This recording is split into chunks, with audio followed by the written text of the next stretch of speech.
Hola, ¿qué tal? Buenas tardes, mi nombre es Carlos Chávez. El día de hoy vamos a revisar, vamos a tener el tercer live sobre el libro La presencia ignorada de Dios. Soy Carlos Chávez, miembro de APAEL. Estamos haciendo una serie de lives que buscan promover la mirada de la logoterapia, del análisis existencial y logoterapia. Estamos haciendo reseñas de libros, comentarios, entrevistas. eh, los miembros de APAEL, Roberto Becco, Gianfranco Ramuni, Fadia Sierra y yo, Carlos Chávez. Y ahora estamos revisando este libro, ¿no? La presencia ignorada de Dios. Es un libro al que ya le hemos dedicado dos lives, los días, como hoy, los días jueves, a las 4 de la tarde. Más bien, disculpen la demora. La idea es avanzar. Vamos a dedicarle 5 lives a este libro. El tema de este tercer live, de la tercera parte, es conciencia, órgano de sentido y comprensión ontológica prereflexiva. Para esto voy a compartir un resumen en la pantalla para que puedan ustedes tenerlo poder leer, poder seguir la lectura y poder hacer cualquier reflexión que crean pertinente. Pueden escribir acá en la caja de comentarios abajo. Y también pueden hacer preguntas, pueden hacer comentarios. Entonces voy a compartir pantalla. Mm,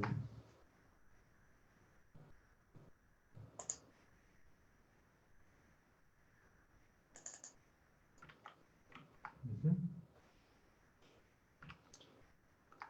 Entonces la idea es hablar sobre estos tres temas que les comentaba. Sobre, por un lado, la conciencia, el análisis existencial de la conciencia. Por otro lado, acá más abajo, el órgano de sentido, que se entiende, que se debe entender por órgano de sentido, y la comprensión ontológica prereflexiva del hombre. Vamos a seguir, voy a pedirles que sigan por favor la lectura, y si tienen algún comentario pueden hacerlo, y alguna pregunta también. Bueno, entonces, análisis existencial de la conciencia. Eh, Comenzamos comentando que de hecho sucede también ahora que lo llamado consciente alcanza una profundidad inconsciente, ¿no? Estábamos conversando la última vez que Frankl introduce este concepto de inconsciente espiritual y hace alusión a que el inconsciente tiene su raíz, o el inconsciente tiene como raíz el espíritu, y por espíritu inconsciente se deduce, de ahí surge el nombre inconsciente espiritual, ¿no? Y acá se alusión a esto, dice que ahora lo que llamamos consciente alcanza una profundidad inconsciente, un fondo inconsciente que es donde tiene su origen precisamente las grandes y auténticas, existenciales, auténticas decisiones del hombre como existente.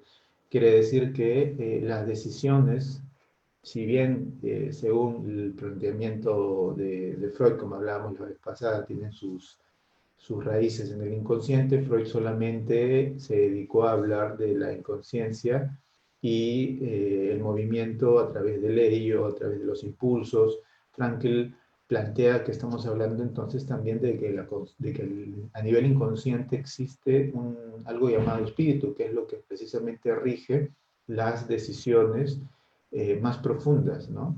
Las decisiones del ser humano como existente son siempre enteramente irreflejas y por ello también inconscientes, ¿no? Entonces, las decisiones vienen a nivel inconsciente, pero a nivel inconsciente espiritual. En su origen, pues la conciencia se halla inmersa en el inconsciente. La conciencia es algo que está dentro del inconsciente, es algo que, digamos, es lo que se puede observar. El concepto de inconsciente es una hipótesis, pero es algo que, en definitiva, tiene, tiene más profundidad y es, digamos, según la perspectiva de Frankl la del psicoanálisis, justamente de ahí surge todo, ¿no? Surge este movimiento para decidir, para movernos, ¿no?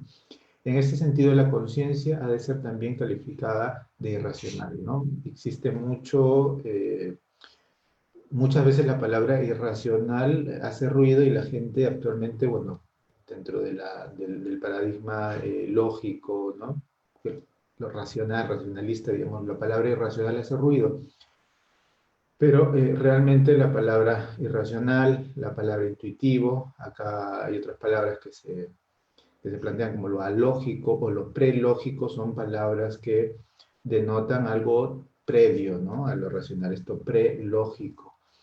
Intuitivo, son características que tratan de ser revaloradas nuevamente para poder considerar que estas características justamente pertenecen al inconsciente espiritual y al inconsciente en general. Efectivamente, del mismo modo que existe una comprensión o inteligencia precientífica del ser y previamente todavía esta última, una inteligencia prelógica, ¿no? O sea, es algo previo, es algo que está antes de tomar una decisión aparentemente lógica, deductiva. Estamos hablando de que hay un movimiento previo, prelógico, irracional, intuitivo, ¿no? Eh, Hay también una inteligencia premoral de los valores, asimismo fundamentalmente previa a esta moral explícita precisamente la conciencia, ¿no?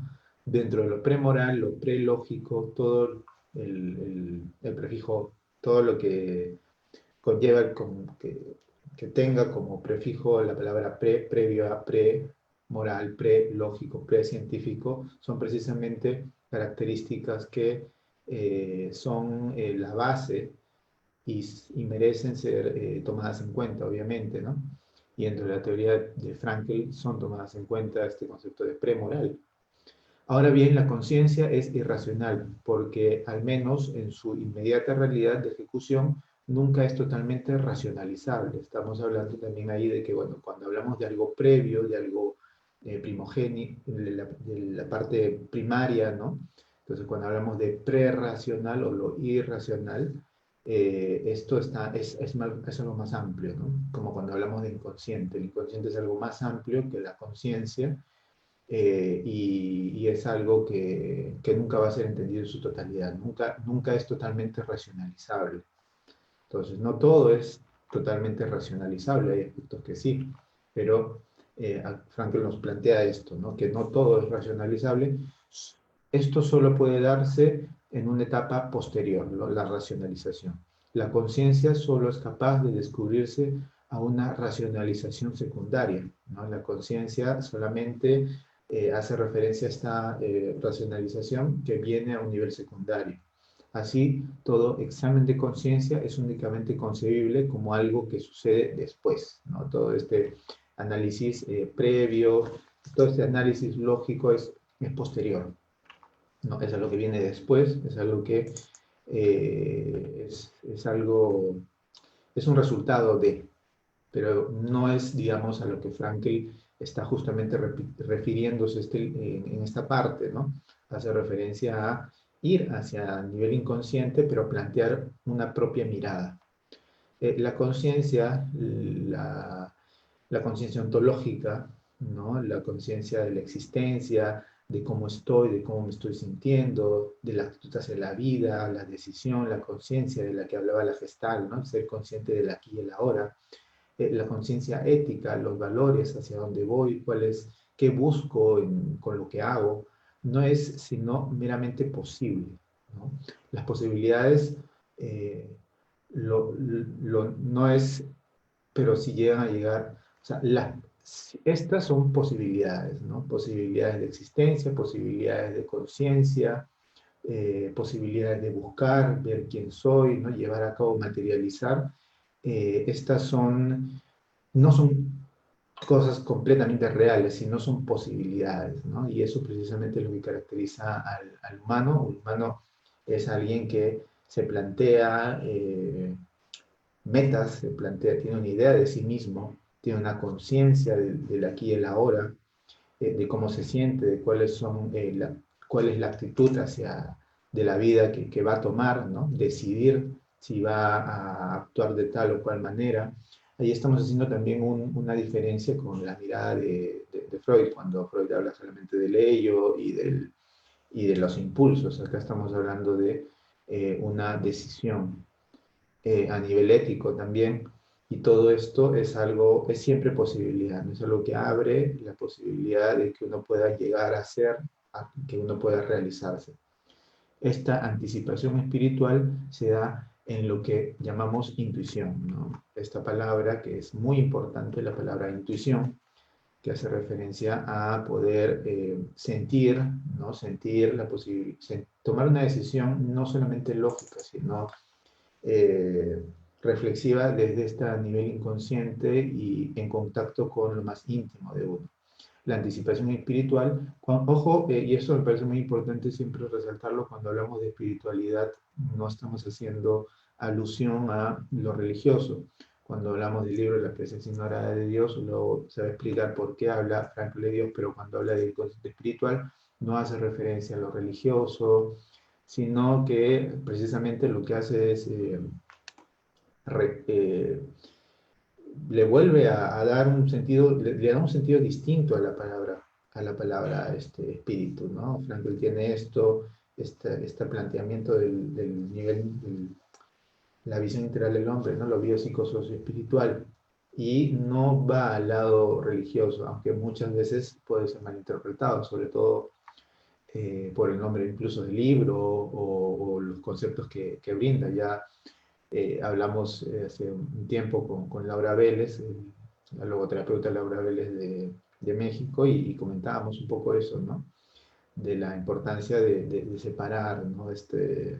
No estamos hablando de religión, sino estamos hablando de algo, de un concepto distinto de espíritu, ¿no?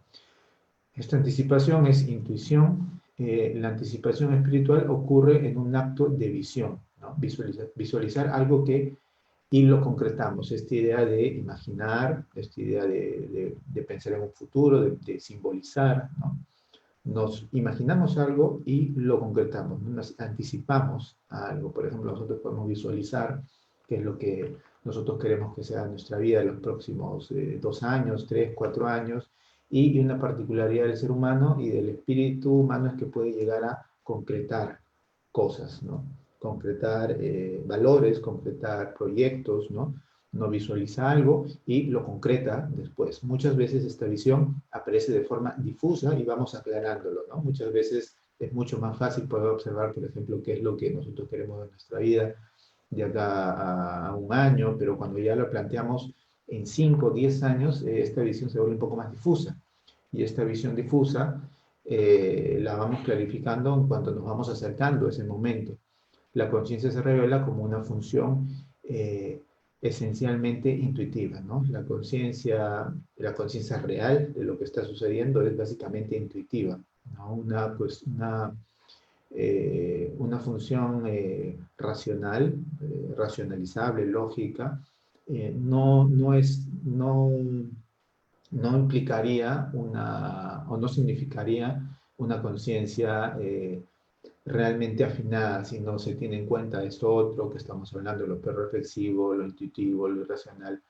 Y lo intuitivo, digamos, es algo más profundo, lo que plantea Franklin.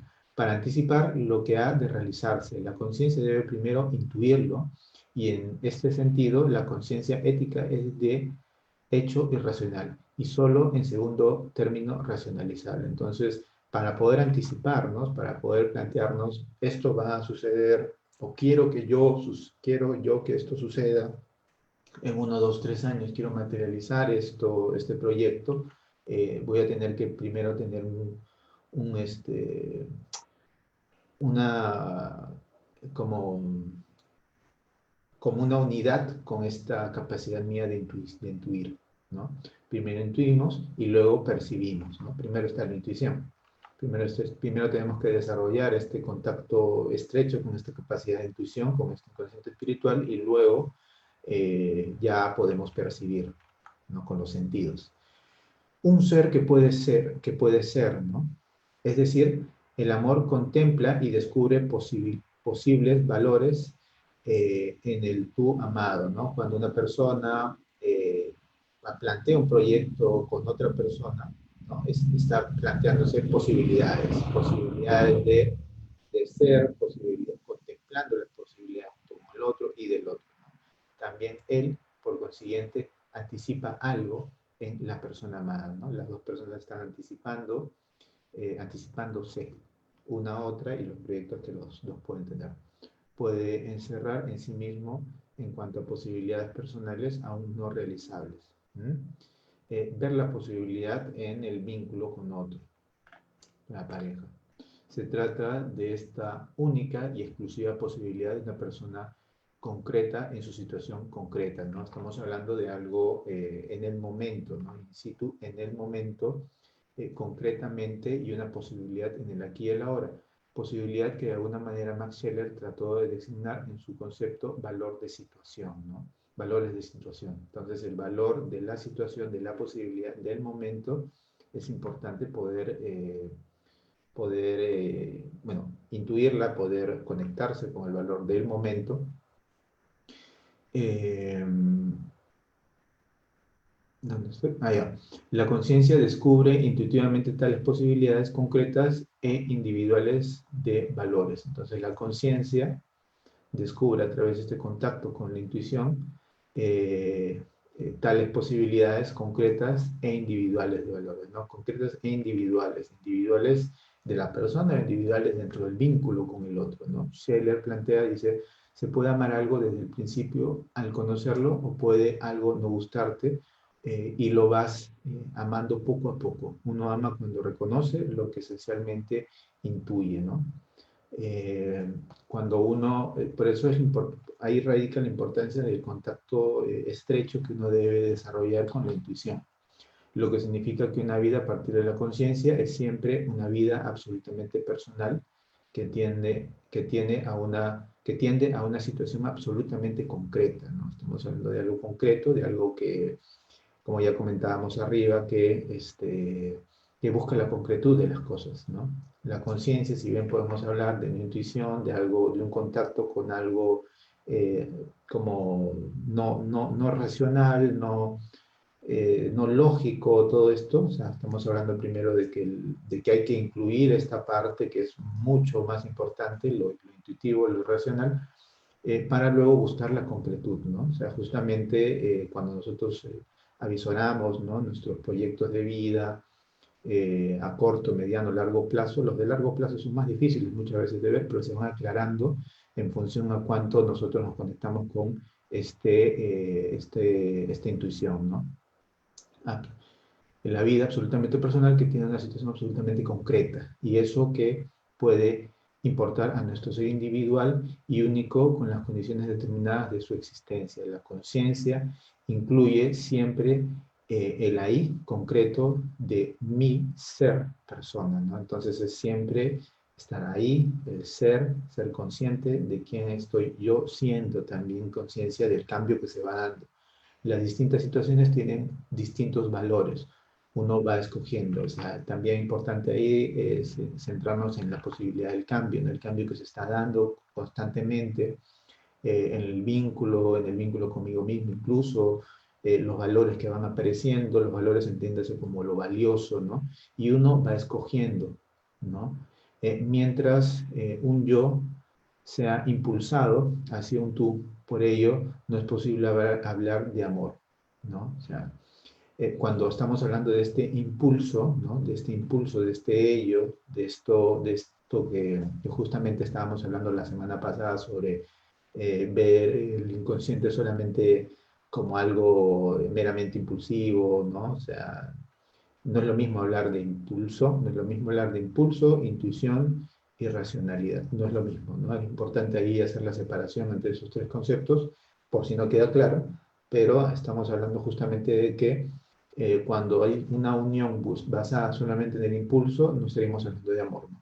En el amor ningún yo es impulsado por un ello, ¿no? El ello del psicoanálisis, sino que el yo es quien se decide por un tú, ¿no? Y un nivel de decisión que justamente se arraiga en el inconsciente espiritual. Cada uno escoge un valor frente a diversos valores. Y ante esto quería plantearles un pequeño esquema que me parece, un dibujo que me parece bien interesante. Un segundo.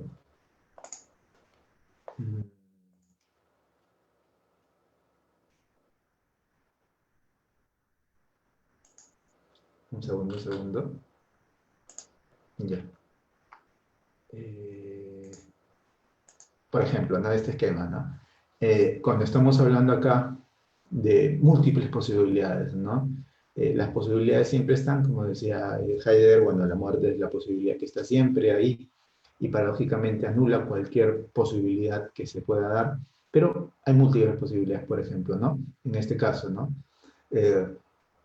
Posibilidad 1, los valores depositados. Posibilidad 2, igual uno deposita valores, ¿no? Posibilidad 3, 4, 5, 6, y a uno lo hacen dudar. Entonces, uno tiene que captar intuitivamente en primera instancia, ¿no? ¿Cuál es el valor al que yo me quiero mover en este momento?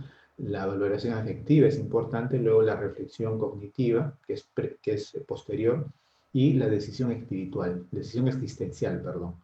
Y es importante seguir ese esquema porque, claro, primero hay una gran diferencia entre una reflexión cognitiva y una captación intuitiva de lo que está sucediendo, ¿no?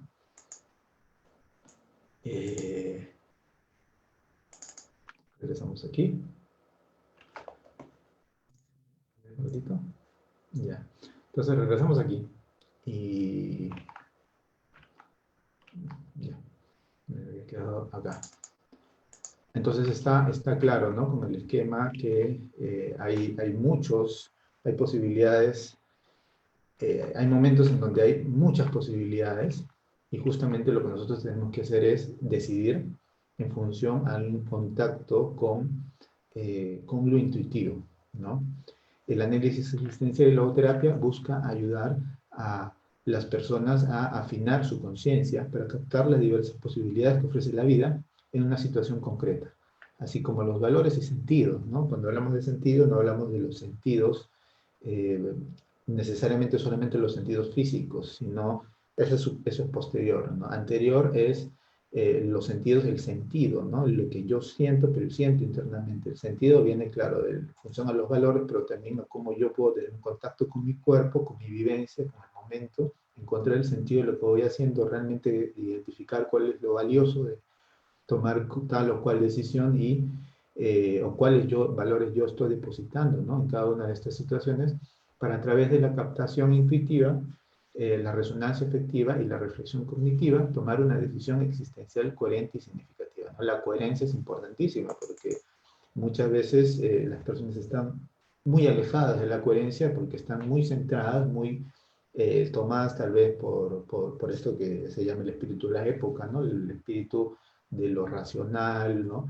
Lo lógico, pero intuitivamente puedo estar yo conectado con algo muy distinto, ¿no? A veces uno está muy conectado con el ganar dinero, pero realmente quiere dedicarse uno, ¿no? A otra actividad que no necesariamente va a requerir, o sea, significa mucha ganancia de dinero. Entonces ahí uno cae en la incoherencia y justamente el análisis existencial lo que hace es conectarnos y buscar esta coherencia, ¿no? El ser humano es para Frankl, Shelley y Jasper los valores que realiza en cada situación de su vida. Por eso la logoterapia es vista también como la primera psicoterapia ética. Ayuda a las personas a construir una vida valiosa, significativa, basada en la percepción de valores en cada situación concreta, ¿no?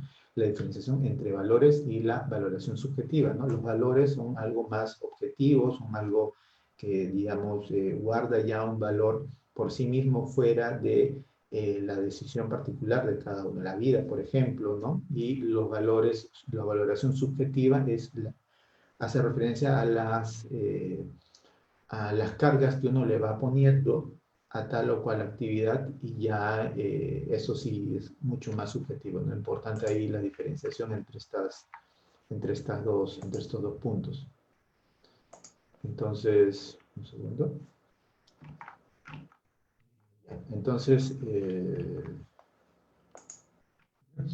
La acción psicoterapéutica hubo de devolver a este paciente su confianza en el inconsciente, ¿no? A los pacientes en general, la confianza nuevamente en el inconsciente, la confianza en la intuición, la confianza en su propia capacidad de decidir más allá de los impulsos. Y eso es uno de los grandes aportes de Frankl, ¿no? Replantearse, ¿no? La naturaleza del inconsciente, ¿no? Y profundizar en la naturaleza del inconsciente, no solamente quedarnos con la idea de que el inconsciente es puramente impulso. Hoy día no es ya posible en modo alguno aferrarse a la opinión de que en la psicoterapia se trata a toda costa de hacer que algo se vuelva consciente. Entonces no estamos buscando que la conciencia sea lo que prime, sino que sea lo que prime el contacto con la intuición para poder tomar captar los valores y poder movernos a través de algo más profundo, ¿no? Pues el psicoterapeuta solo efectúa esta operación provisoriamente, ¿no? O sea, eso es importante siempre señalar que el terapeuta no va a estar ahí permanentemente, sino va a estar ahí un tiempo, y es importante que el terapeuta logre también ayudarle a que el paciente pueda llegar a captar los valores solo, captar los valores fuera del espacio terapéutico, y es importante, ¿no? que es el centro, el foco que le da la terapia, el análisis existencial y logoterapia, porque otras terapias, digamos, tienen otra perspectiva, y justamente lo valorable de esta terapia es esta perspectiva, ¿no?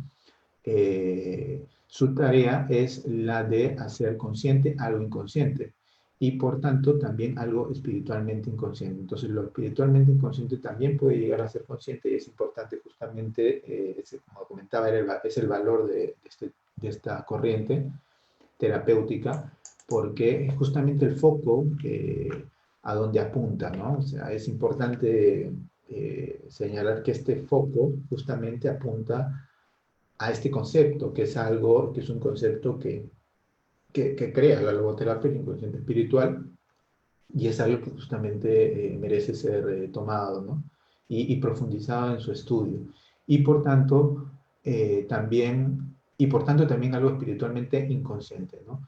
Para finalmente volverlo a restituir a su inconsciencia, facilita el paso de una potencia inconsciente a un acto consciente. Entonces, la idea ahí es facilitar el paso entre la conciencia e inconsciencia. O sea, es importante, y claro, la inconsciente, como ya comentaba antes, es algo mucho más amplio, que la conciencia no va a caber todo lo inconsciente dentro de la conciencia, pero lo importante está aquí, ¿no? Facilita el paso.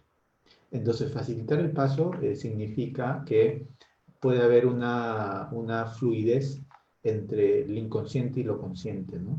Tanto la conciencia, el nivel inconsciente y consciente espiritual puede tener un impacto, ¿no? Que llegue la información a nivel consciente, e igual, ¿no? Lo concreto, la concretud, el ir haciendo a nivel consciente, y las tomas de conciencia también tienen un impacto a nivel inconsciente. Entonces, el facilitar el paso, esta frase es importantísima, ¿no? De una potencia inconsciente a un acto consciente, y viceversa, pero no con otro objetivo que el de crear en definitiva, un hábito nuevamente inconsciente. Entonces, estamos hablando ahí de fluidez entre estas dos grandes esferas, ¿no? Y también ampliar el nivel de conciencia, que es importantísimo, que no va a llegar a ser a nivel tan grande como el inconsciente, pero sí amplia, ¿no? En último término, el psicoterapeuta tiene por misión restablecer la evidencia de las relaciones inconscientes, ¿no? El psicoterapeuta tiene una misión, que es restablecer la evidencia en las relaciones inconscientes, ¿no? Entonces, es importante también que el terapeuta tenga una visión del inconsciente, una idea del inconsciente, pueda introducirse a trabajar el propio inconsciente mismo del terapeuta, para poder trabajar con el paciente, ¿no? Entonces, si uno no contempla esta posibilidad, la posibilidad de profundizar el concepto de inconsciente, bueno, si uno no contempla el concepto de inconsciente, ya estamos hablando de que esto no es válido para esa persona, pero si uno contempla la idea de inconsciente, es importante profundizar en esta idea, ¿no? Trabajarla, profundizarla, y este concepto de inconsciente espiritual es algo que ayuda, ¿no?, a profundizar más en esta idea, ¿no? Recordemos que la presencia ignorada de Dios es el trabajo de la tesis doctoral de Frankl, ¿no? O sea, es un trabajo en el que él profundizó mucho. Volver inconsciente algo es el primer paso, ¿no? Volverlo inconsciente es el primer paso. Si algo permanece a nivel consciente, genera neurosis. Si hay algo si no existe esta fluidez a nivel inconsciente y consciente, esto de facilitar el paso, puede generar una neurosis, puede haber una sobrecarga y puede haber un no entendimiento de lo que está sucediendo, ¿no? Porque no estamos hablando de una fluidez, de una toma de conciencia, ¿no? No estamos hablando, porque es un proceso, porque es algo que tiene que ir y venir, ¿no? Del consciente al consciente, del inconsciente al consciente y viceversa, ¿no?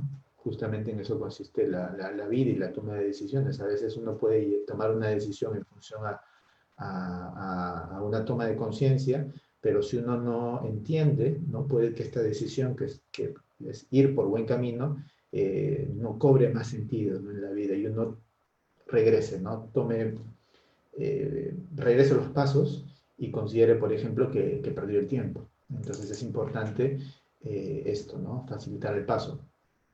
Distinción de Scheller, un sentimiento de estado, un mero estado afectivo o finalmente un sentimiento intencional. Entonces estamos hablando ahí de estadios, ¿no? Una cosa es un sentimiento de estado, otro ya es un estado afectivo, algo más consciente, y luego un sentimiento intencional, cuando ya hay una intención en el sentimiento que uno deposita, ¿no? Entonces, ya estamos hablando cuando hay un sentimiento intencional, una conexión con el valor, ¿no? Estamos hablando ahí a nivel consciente. Ahí donde el yo espiritual penetra y se mueve en una esfera inconsciente como en su propio terreno, ¿no? Como un pez en el agua, en su propio terreno. Situarnos ahí donde el yo espiritual puede penetrar y moverse a nivel inconsciente. Entendamos nuevamente que el inconsciente no puede entrar dentro de la conciencia, pero sí podemos movernos a nivel inconsciente, teniendo en cuenta el inconsciente espiritual como un concepto eje dentro de lo esencial del inconsciente, ¿no? La conciencia es una pequeña parte de lo que uno conoce de uno mismo, ¿no? Puede hablarse respectivamente de conciencia, amor o arte, ¿no? El arte de movernos, por ejemplo, dentro del paradigma inconsciente, ¿no? Luego, como ya comentaba, vamos a hablar del órgano del sentido, ¿no? ¿Qué se debe entender por órgano del sentido? Ahora bien, el sentido no solo debe, sino que también puede ser encontrado, y para encontrarlo el hombre es guiado por la conciencia. Entonces hay una guía. Esta es una muy bonita metáfora, ¿no? El órgano del sentido, porque estamos hablando del órgano. El órgano es algo físico, ¿no? Y el sentido, digamos, uno podría decir que es algo tal vez no físico, ¿no? Una idea, algo que uno puede plantear como valores o como objetivo de vida, pero al decir que es un órgano, es también darle materialidad, ¿no? Darle ubicación, ¿no? A nivel topográfico uno ya puede ahí identificar, ¿no? Y justamente el materializar es a lo que Frankl apunta, ¿no? El encontrar el sentido, ¿no? Frankl no habla de crear el sentido, sino de encontrarlo. Entonces, en una palabra, la conciencia es un órgano de sentido. Entonces, la conciencia es quien justamente le da utilidad, le da forma, ¿no? Forma de órgano del sentido, el sentido. Puede definirse como la facultad de descubrir y localizar este único sentido que se esconde detrás de cada situación. Entonces, justamente esto que habla lo localizacionista, lo topográfico, ¿no? Es decir, bueno, ahí va, ¿no? Aquí está el sentido, ¿no? Y el sentido se va a ir moviendo de situación en situación, ¿no?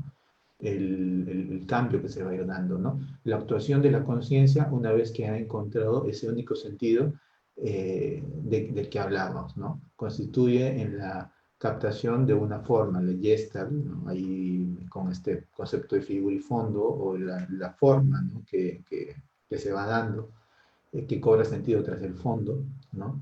Encontrar un único sentido que hablamos constituye la captación de una forma, ¿no? La captación de que ahí está, ese es el sentido. Para esto hice todo lo que hice, para esto me dejé guiar por mi intuición para lograr aquí esto, ¿no? Y cobra forma y cobra sentido, ¿no? Y tiene un lugar, ¿no? Por eso es el localizacionismo, está bien puesto, ¿no? A la vida no se le pregunta, se le responde, ¿no? Esta frase muy importante dentro de la logoterapia es que a la vida no se le plantea preguntas, uno no está pasivamente ahí esperando que la vida le dé, ¿no?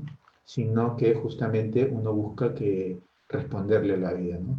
El valor se descubre, no se crea, ¿no? Los valores no se crean, sino son cosas que uno va descubriendo y uno va incorporando dentro de su vida para poder moverse, ¿no? Para poder ir dándole un sentido, ¿no? Un sentido, una dirección. La facultad, y eso es importante, ¿no? El sentido, verlo como una dirección, ¿no? El sentido, ¿no? A dónde me voy direccionando. Porque a veces uno dice, no, la vida no tiene sentido, ¿no? La vida...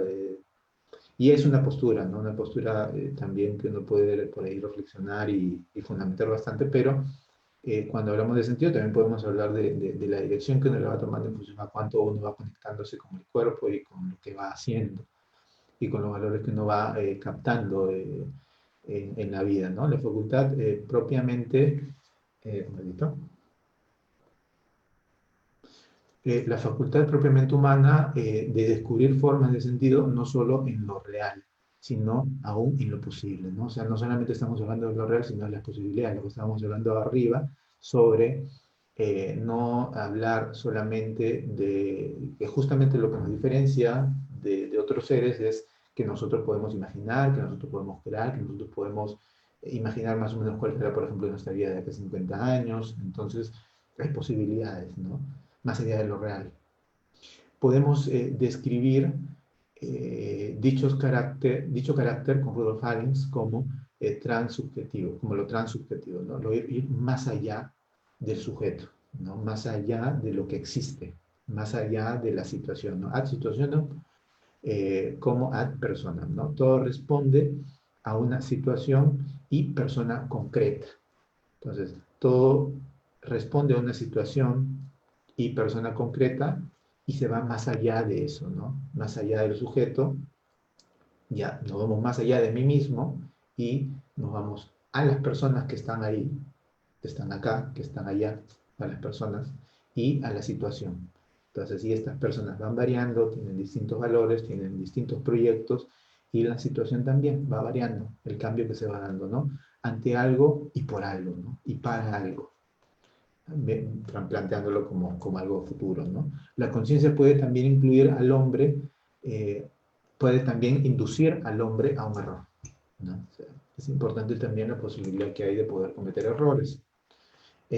Más aún hasta el último instante, hasta su último suspiro. El hombre no sabe si realmente ha realizado el sentido de su vida. Puede uno decir, por ejemplo, eh, mi sentido era este, pero justo un minuto antes de mi vida digo, no, realmente creo que no era por ahí. Y puede darse, ¿no? Justamente Frankl se abre la posibilidad, ¿no? A realizar el sentido de su vida, o si, por el contrario, ha sido víctima de un engaño, ¿no? Entonces, claro, uno puede por ahí, no, puede patinar, ¿no? Pero digamos, lo importante ahí es que uno realmente esté constantemente conectado con eso, ¿no? Porque estas cosas pueden pasar cuando uno, por ejemplo, cree estar conectado cuando realmente no lo está. Cuando uno cree que el sentido de su vida es esto, pero luego resulta que tal vez en algún momento de mi vida ya no era esto y debía haber girado, o debía haber soltado, o debía haber tomado, o debía haber tomado tal reto, o debía haber dicho sí cuando no quería, ¿no? Cuando quería, ¿no? O no, no sé. Ya cada uno puede ir viéndolo, pero se plantea esta posibilidad, ¿no? Solo puede haber una verdad, pero nadie puede saber si es el mismo o es otro quien lo posee, ¿no? Entonces, no se sabe bien cuando se habla de que solo puede haber una verdad, pero nadie puede saber si es él mismo o el otro quien la posee. O sea, nadie sabe bien quién tiene la verdad. Entonces, la verdad es algo, también va cambiando, ¿no? No solamente es algo fijo, sino es algo que va cambiando, que uno puede decir, ah, bueno, la verdad es que sí, pero ¿quién la tiene? ¿Mm? El carácter, el carácter conflictivo es más bien inherente a los valores mismos. Entonces, el conflicto es algo propio de los valores. Como ya comentábamos, los valores están constantemente chocando entre sí, ¿no? Hay muchos valores, yo puedo decir, bueno, para mí es muy valioso esto, esto y esto y esto otro, entonces, ¿qué hago? ¿No? Van chocando entre ellos.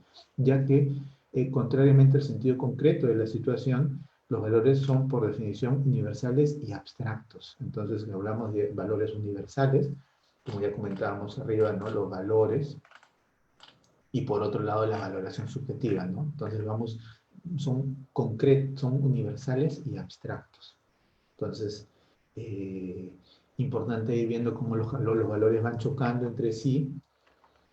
Ahí hay un comentario, perdón. Hola, no me alcanzó las horas del día para hacer mis actividades. Bueno, hay un comentario que dice Blanca Carrasco. Hola, no me alcanza las horas del día para hacer mis actividades y ver todo lo que ustedes ofrecen. Pero son tan interesantes todos los temas que no me los quiero perder. Felicitaciones. Gracias, Blanca Carrasco. Gracias por el comentario. Y sí, o sea, la idea es que en algún momento, si les interesa, puedan darse un tiempo para poder ver los lives que estamos haciendo. Estamos haciendo bastantes lives para que, bueno, para difundir la visión de Frankl, del análisis existencial y logoterapia, y bastantes entrevistas también. Pero Roberto está haciendo bastantes lives también. Y los materiales están ahí guardados. Lo importante acá es que este material queda ahí, ya, para que cada uno pueda revisarlo cuando tenga tiempo, cuando pueda, y también compartirlo. Uh-huh. El carácter conflictivo, bueno, esto ya está. Existen situaciones en las que el hombre se ve confrontado con una pluralidad de valores, ¿no? Muchos valores, y muy distintos entre sí, ¿no? Entre los que tiene que elegir. Es decir, entre los que tiene que elegir. Es decir, ha de escoger entre principios que se contradicen unos a otros. Vivimos en una época caracterizada por un sentimiento de falta de sentido. En esta, nuestra época, la educación ha de poner el máximo empeño, no solo en proporcionar ciencia, sino también en afinar la conciencia.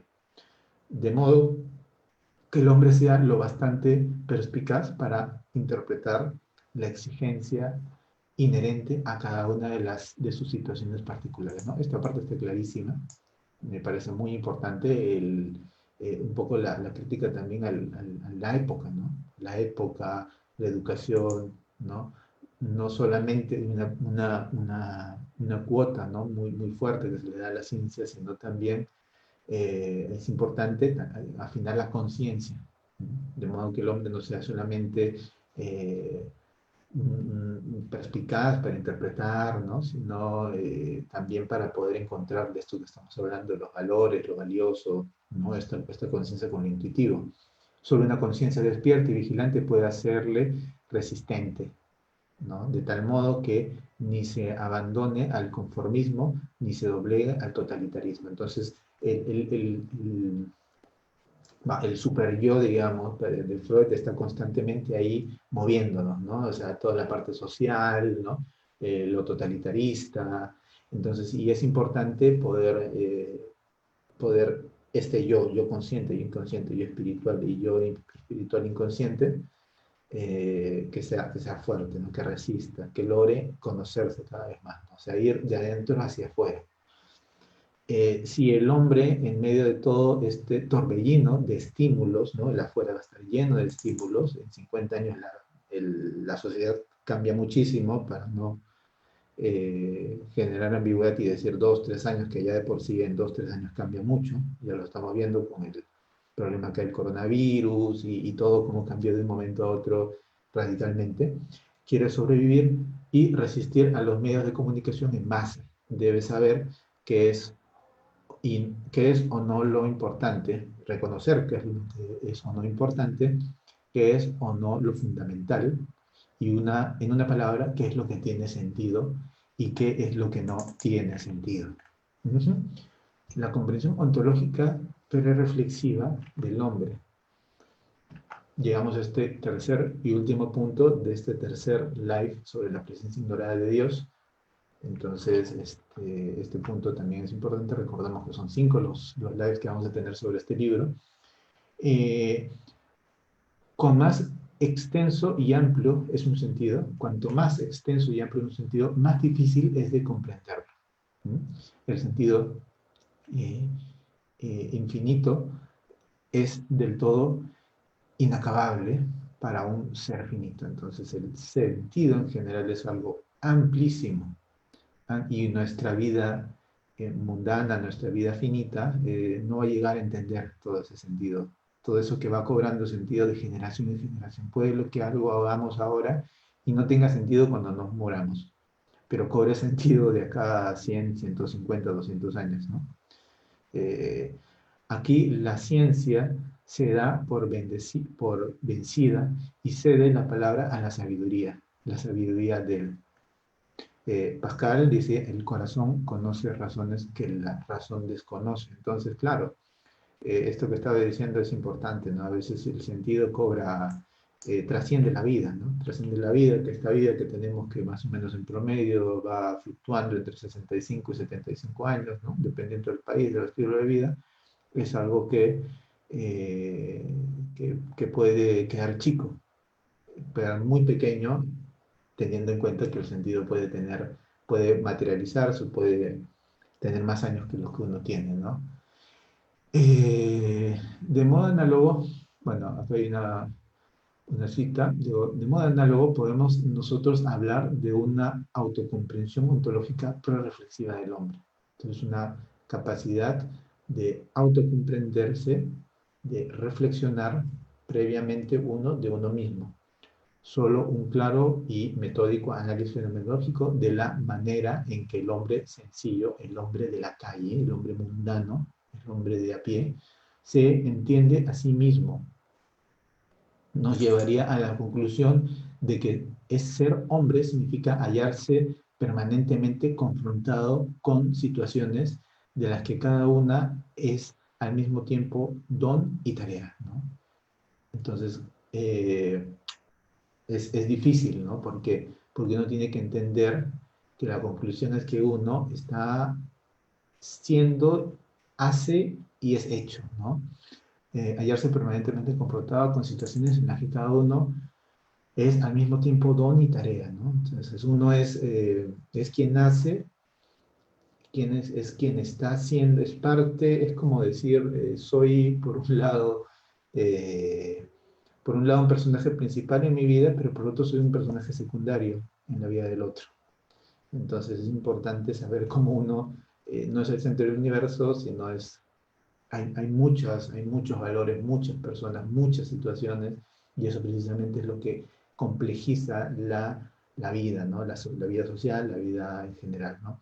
La tarea en una situación consiste en realizar su sentido, ¿no? La tarea es realizar el sentido que a mí personalmente me mueve y lo que al mismo tiempo nos da es la posibilidad, mediante el desempeño de dicha tarea, de realizarnos a nosotros mismos, ¿no? Realizarnos en primera instancia reconociendo qué es lo que yo quiero realizar en función a este contacto íntimo con el inconsciente espiritual y esta intuición, ¿no? Intuitivamente. Cada situación es un llamamiento que debemos escuchar al que debemos obedecer. Entonces, cada situación, como les comentaba, ¿no? Es algo que uno va como uno a uno, paso a paso, descubriendo. Es importante estar siempre centrados, no descentrarse o no irse, ¿no? Porque luego te lleva a otro resultado, ¿no? Un análisis fenomenológico es de la experiencia, claro, es que hay también decisiones y decisiones, ¿no? Decisiones más trascendentales que otras. Y uno no sabe cuándo va a llegar una decisión trascendental y cuándo no, ¿no? Y cuando la decisión es más del día a día. O una decisión también puede ser aparentemente una decisión fácil, sin consecuencias, pero puede ser una decisión que lleve a muchas consecuencias, ¿no? Cambie totalmente el sentido de todo, ¿no? El efecto mariposa. ¿no? O sea, unos aleteos al otro lado del mundo de una mariposa pueden generar un volcán, perdón, un tornado al otro lado del mundo. O otro momento de mi vida, ¿no? Es experiencia inmediata y genuina del hombre sencillo de la calle, tal como lo recibimos directamente de este y sin que haya que hacer otra cosa que traducirla a la terminología científica, ¿no? Nos revelaría efectivamente que el hombre no solo en virtud de su voluntad de sentido busca un sentido, sino que también lo encuentra. Y ello de tres maneras. Primero, eh, de todo ve un sentido en el hecho de hacer o crear algo, ¿no? Concretar algo. Además de esto, ve igual sentido de experimentar o vivir algo. Entonces, el sentido de experiencia, que es importantísimo. O sea, no solamente es la concretud de las cosas, sino el poder experimentar, el poder vivir. No podría decir, claro, un viaje no es una concretud de algo, puede ser la concretud de un sueño que uno ha tenido, pero la experiencia de ese viaje, la experiencia es algo que también en sí tiene un sentido, ¿no? En amar a alguien, pero también en una situación desesperada ante la que se encuentra indefenso. Ve en determinadas circunstancias un sentido. Entonces también en situaciones importantes, ¿no? Donde requiere que uno haga un movimiento, decida, ¿no? La vida de alguien, tomar decisiones sobre la vida de alguien es importante ahí también, y ahí también uno puede encontrar sentidos. Lo que importa es la actitud y postura con la que se enfrenta a un destino irremediable e inmutable. Entonces, la actitud, la manera de ver el mundo, cada uno va preparándose para el mañana, ¿no? Es distinto, por ejemplo, que le suceda a cada uno de ustedes algo en este momento, a que esto que les sucede en este momento les haya sucedido hace 20 años. Entonces, ya ha habido una preparación, si uno es lo suficientemente o está lo suficientemente conectado con uno mismo, puede tomar una decisión buena, ¿no? Ante problemas muy fuertes que uno puede llegar a tener por la vida. Esta actitud le permite dejar constancia de algo de lo que solo el hombre es capaz, transformar el dolor y el sufrimiento en un logro positivo. Entonces, todo esto puede justamente ayudar a que nosotros encontremos o podamos percibir el valor dentro de un momento muy doloroso, un momento de sufrimiento, y poder encontrar algo positivo, ¿no? A todo esto de ganancia, ¿no? No digo que vamos a reír en un momento triste, pero sí encontrar, a eso no se refiere con positivo, sino encontrar un valor, ¿no? No hay ninguna situación en la vida que realmente carezca de sentido, porque todo nos lleva hacia distintos caminos. Ya depende si nosotros queremos tomar ese camino o no. Esto significa que los aspectos aparentemente negativos de la existencia humana y en especial esta triada trágica de que incluye dolor, culpa y muerte pueden también llegar a transformarse en algo positivo cuando se afrontan una postura y actitud correcta. Entonces, es importante, ¿no? Tomar una actitud correcta, poder transformar eso que uno está viviendo como algo negativo, como algo de ganancia en el sentido más positivo de la palabra, ¿no? Ganancia de experiencia, ganancia de poder realmente entender la vida y sus dificultades, y poder entender que es parte de la vida, que la vida no solamente situaciones bonitas, ¿no? Sino también que situaciones fuertes pueden llegar a tener bastante significado dentro de nuestras vidas, ¿no? Nelson Eliodoro pregunta, ¿existe algo que no tiene sentido? Justamente estamos en esto, ¿no? Justamente estamos en esto, acá la cita que hacía, ¿no? Eh, no hay ninguna situación en la vida que realmente carezca de sentido. Ahí está respondida tu pregunta, ¿no? ¿Existe algo que no tenga sentido? No, para Frankl todo tiene sentido, todo tiene una forma, pero basta que uno pueda identificar el sentido de cada una de las cosas que se van dando. Lo que estaba diciendo es que no todo va a ser necesariamente eh, algo el sentido que no solamente, no todo, no solamente va a ser algo positivo o lo que genera un sentimiento positivo va a ser algo que tiene sentido, sino también cuando estamos hablando de esto, ¿no? Dejar constancia transformar el dolor o el sufrimiento en un logro positivo. Te estamos refiriendo no a algo bonito, no a algo que me haga sonreír, sino algo que me ayude a entender más la vida. Y también entender que a veces uno puede llegar a cometer errores, ¿no? Y que, como ya decía Frankl, uno puede tomar una decisión y un minuto antes de que mueras, puede decir, uy, me acabo de dar cuenta que todo lo que hice no tenía sentido. Entonces la idea es no estar tan lejos de lo que uno quiere hacer en su vida o con su vida. Y eso, para llegar a hacer eso, uno tiene que tener un contacto directo, más cercano con este inconsciente espiritual, con esta intuición. Y quizás también es muy difícil que uno pueda estarlo porque muchas veces esto de espiritualidad está muy ligado a la religión y una persona que no tiene, o digamos se ha peleado con todo este concepto de religión puede decir, bueno, no, de esta agua no bebo y me voy yo solamente para mi paradigma positivista, para mi paradigma científico, ¿no? Pero precisamente lo que Frankl nos está haciendo es recogiendo este concepto de espiritualidad y dándole una connotación no religiosa, ¿no? Sino una connotación profunda. Eso significa que los aspectos aparentemente negativos de la existencia humana, y ahí hablé, ya comenté esto, y acá los últimos párrafos, serían, la vida es una cadena de situaciones en las que él mismo se ve envuelto y que tiene que ir tratando de dominar, de un modo o de otro, según los casos, según el cambio que se va dando el momento, ¿no? A personas, mira, eh, situaciones con un determinado sentido que le reclama y concierne a él solo. Entonces el sentido va cobrando forma en uno mismo, ¿no? Según la situación y según la persona y según uno mismo y la experiencia de vida.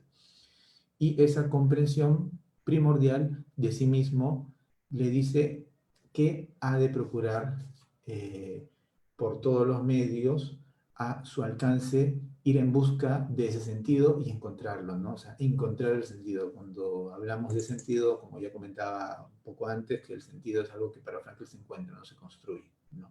La fenomenología no hace sino traducir dicha autocomprensión a una lengua científica, ¿no? La fenomenología es un método de investigación de la experiencia del ser humano, entonces eso ayuda a comprender, ¿no? Y que uno también pueda comprender qué es lo que uno le está pasando en este contacto con este fenómeno que está uno viviendo en el día a día, ¿no? La experiencia.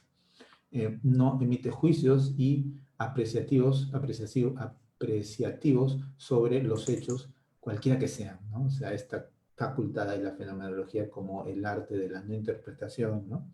Ya decía Heidegger, ¿no? Que el hombre es naturalmente alguien que interpreta, ¿no? O sea, entonces, la no interpretación es algo antinatural. Entonces, justamente es un ejercicio, ¿no? De no interpretar, de poder identificarse, acercarse a esto, a esta experiencia que uno está teniendo sin juicios, ¿no?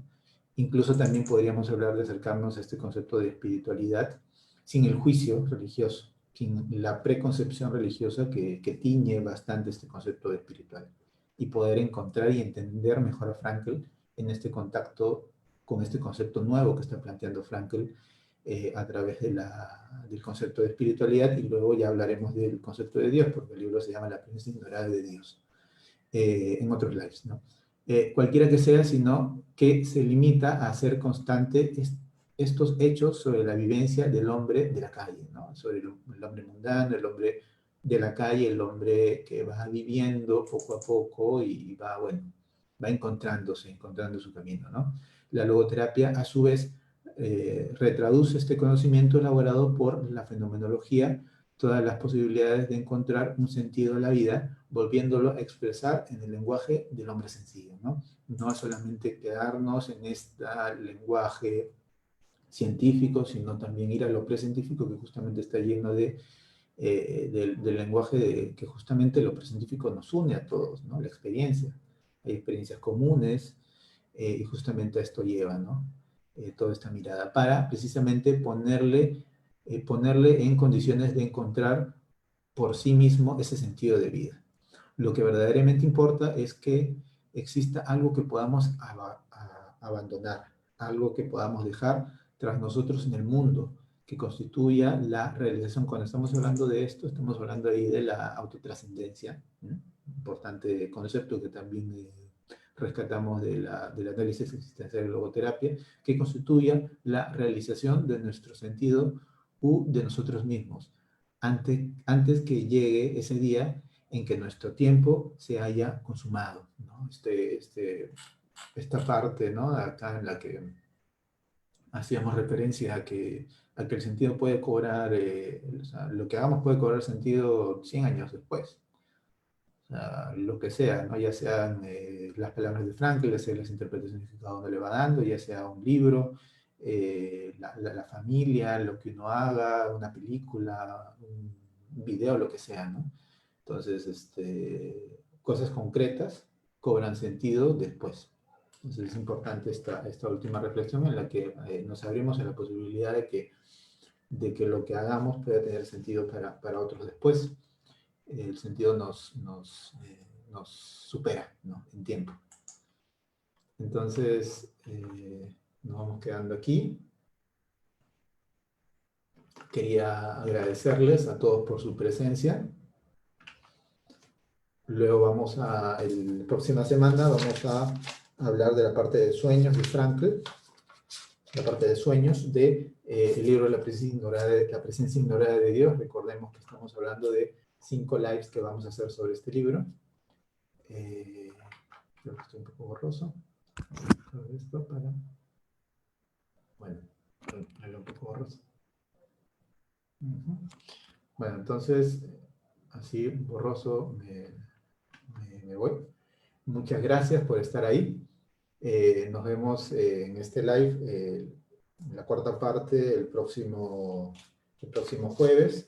El próximo miércoles estaremos entrevistando a las 9 de la noche a Marco Vinicio, al logoterapeuta Marco Vinicio de México, con el tema de la colectividad, piso para responder, crear vínculos, compartir, aliviar apropiaciones de lo propio para la ayuda al otro.